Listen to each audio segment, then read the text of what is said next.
Last time out in West Cork, then Josh McErlin took his debut BRC Junior win, topping the times after 2 days of challenging competition in the Irish lanes. James Williams scoring some strong points with second place, and Will Crichton taking his second podium in as many rounds this season despite a trip of a West Cork driveway. Championship leader Josh McErlin arrives here as car 3 this weekend. Joint championship leader James Wilson leading our BRC Junior cruise into the Kielder forests. 6 grueling stages lie in wait for our cruise then in the infamous and legendary Kielder Forest. A mix of fast and technical stages, but all with one thing in common: ditches. Let's head out for the first of our morning stages then and join the action out in the BRC Junior category. It will be an early lead for our round 2 winners, Josh McErlin and Keaton Williams. They'd be having some issues though with the car cutting out on occasions, not helping their overall times or indeed their confidence. The pair lucky in fact to make it to the end of the loop. A big moment in the second stage of the day, perhaps the concentration not rightly where it should be. Thankfully though, they do get away without any damage on the car. They will continue and try and sort those issues on the car out. Right in, and that's 6 right over crest, 250 over crests. For Will Crichton and Liam Regan, it will be second. Their results so far this season did a good job of hiding a number of problems that they'd encountered so far. Thankfully for them, this weekend seemed to be going much better. They do get held up in the opening stage of the day though, which wasn't ideal of course for the times, but it probably wouldn't have changed their results at this stage. Little consolation, I'm sure. And that car holding them up, of course, having problems. Well, that would be our joint championship leader coming into this round, James Wilson. Arthur Kieran's alongside once again a puncture through the opening stage, causing them to slow down, losing a handful of time. But worse was to come for the pair in the following stage. They'd retire with terminal engine failure. After their misfortunes on the previous round, it was a big effort for Marty Gallagher and Dean O'Sullivan just to be here in the Pirelli rally. The car was basically brand new. Sadly for them, the power steering was giving them some problems, meaning even more effort being put into that steering to get the car around these killer stages. Third place for now. Long 4 left over crest. Finlay Retson and Richard Crozier, meanwhile, were writing their own notes for the first time this weekend. A daunting task. An exciting one, though, no doubt, but these were some of Finlay's favourite stages, so it made perfect sense. Things going well for the pair, 4th place for now. Irishman Jordan Hone with Eileen Kelly alongside would leave the Opel Adams sideline for this weekend in favour of a smart new generation Fiesta R2. That car taking some getting used to, this being the first time that they'd driven it. That meant that they had nothing to compare things to and know how they were going. No benchmarks inside that car. They end the morning stages with 5th place, which given the circumstances must have felt like a bit of an achievement out there.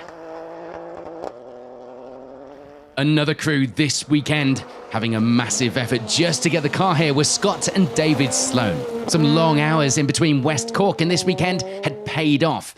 They set off into the stages, the car looking back to its former glory once again. Don't forget, this pair service and prepare the car themselves. Just them. They end the morning with 6th place. Heroic.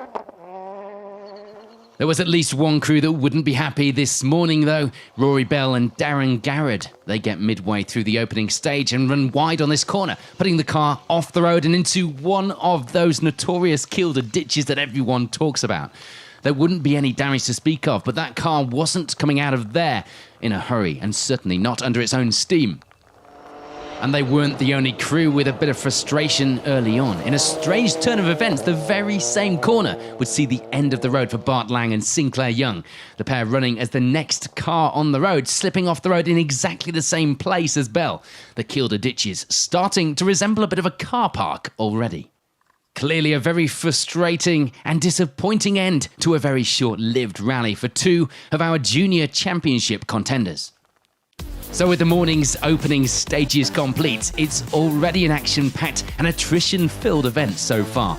Josh McErlin looking good though out in front with that second victory in his sights.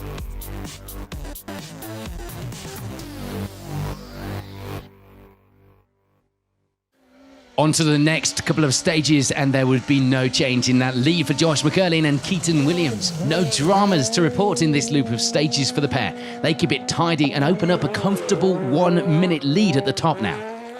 Meanwhile, things were starting to go the right way for Jordan Hone and Eileen Kelly in that new car. They'd made a few changes in service, and they had clearly worked. They moved right up the leaderboard in these 2 stages to take second place now. And if Will Crichton and Liam Regan didn't have bad luck, well, they wouldn't have any luck at all. Just when they thought they might have a straightforward run on a rally this season, they go wide on this corner, leaving the car resting against a bridge, unable to get any traction to get out. Luckily for them, the spectators and marshals were on hand to give them a good old rally push and get them going again, managing to end the loop with that 3rd place still, so it wasn't over just yet, but plenty of frustration inside that car, I bet.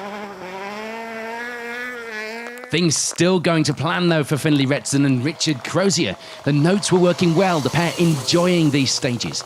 There wasn't really anything else they could do other than keep going as they were. And with just 0.9 of a second to Crichton ahead, a podium was very much a possibility.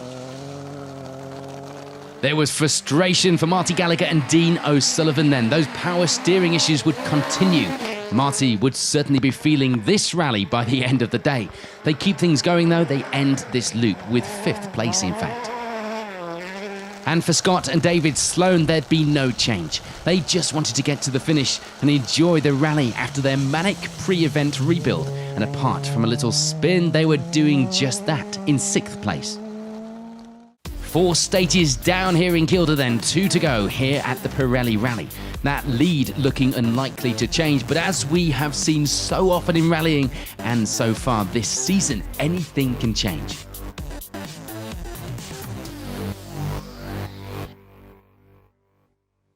Let's head out to the action on the final stages of the rally then. And we would lose Scott and David Sloan, frustrating so close to the end of the rally they break a drive shaft, forced to retire. Disappointing, but the pair know firsthand that it could have been a lot worse. It hadn't been the best of weekends either for Marty Gallagher and Dean O'Sullivan, but they do at least get to the finish and score some valuable points, making the best of things this weekend, and with those arm muscles a little stronger than they arrived, taking 5th place. Despite a big push in that new car, Jordan Hone and Eileen Kelly were unable to hold on to that 2nd place. They dropped down the leaderboard in the final stages to take 4th, just 0.8 seconds off the podium places. Just let that sink in how fast and how close the BRC junior category is in 2019. So that change around means that it's the final step on the podium for Finlay Retson and Richard Crozier. A great end to the rally for the pair. Perhaps they will be making their own notes more often after this weekend's result. Damage limitation was the name of the game once again for Will Crichton and Liam Regan. All too familiar from their first round results. They take 2nd place this weekend, enough to secure them 2nd place in the championship standings as well after round 3. But no doubt, wondering what could have been. But it would be victory number 2 for Josh McCurlin and Keaton Williams here at the Pirelli Rally.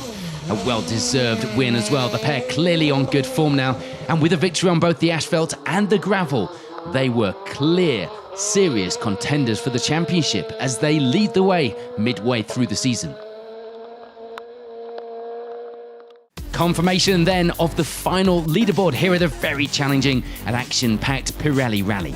That victory putting Josh McCurlin 11 points clear at the top of the points table. Will Crichton opening up an advantage all of his own in 2nd. Next up then, the crews head to Ypres for 2 days of fast, flowing stages. Can McCurlin make it 3 victories on the trot? Or could it finally be good luck for Crichton, or indeed someone else this season taking the top spot on the podium? We will be there to find out. We'll see you then.